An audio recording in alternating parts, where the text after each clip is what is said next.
Nang ma-inlove ako sa'yo, akala ko'y pag-ibig mo ay tunay, pero hindi nagtagal, lumabas din ang tunay na kulay. Ang iyong kilay mapagmataas at laging namimintas, pero sarili kong pera ang iyong winawaldas. Para kang spin, ugali mo'y napakastin.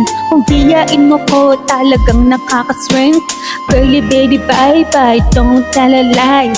Bakit mo ako laging dinideny? All the goods I've done, wala man lang recognition. Mahilig kang manguleksyon, di wala aking attention. Yo anyway, everyday iba't ibang guy ang iyong ka-text. And then one time nahuli kita na meron kang ka-sex.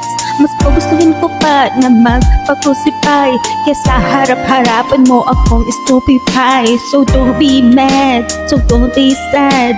Lahat ng kabulukan mo ilalahad.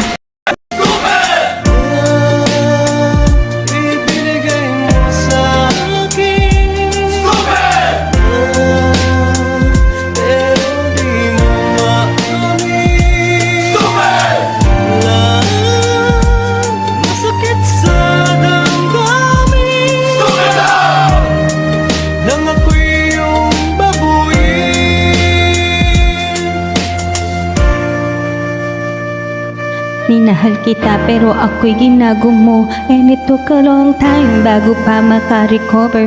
Sa ginawa mo sa'kin ay meron pa akong hangover. Naaalala mo pa ba nung tayo pa kasama kasan man ako magpunta? Pinagsilbihan kita mula ulo hanggang paa, pati ang brat panty mo ako ang naglalaba.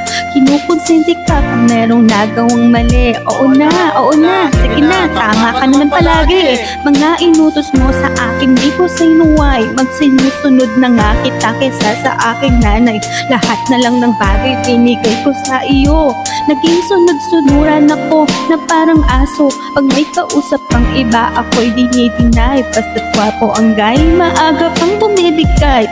Napaka-estupido ng puso kong ito. Ano ba ang dahilan at ako'y kinanito mo? Inaway mo ako at iyong itinaboy. Sa ibang boy, nakipaglaro ka ng apoy. Ako'y nananaghoy, puso ko ay nabiyak.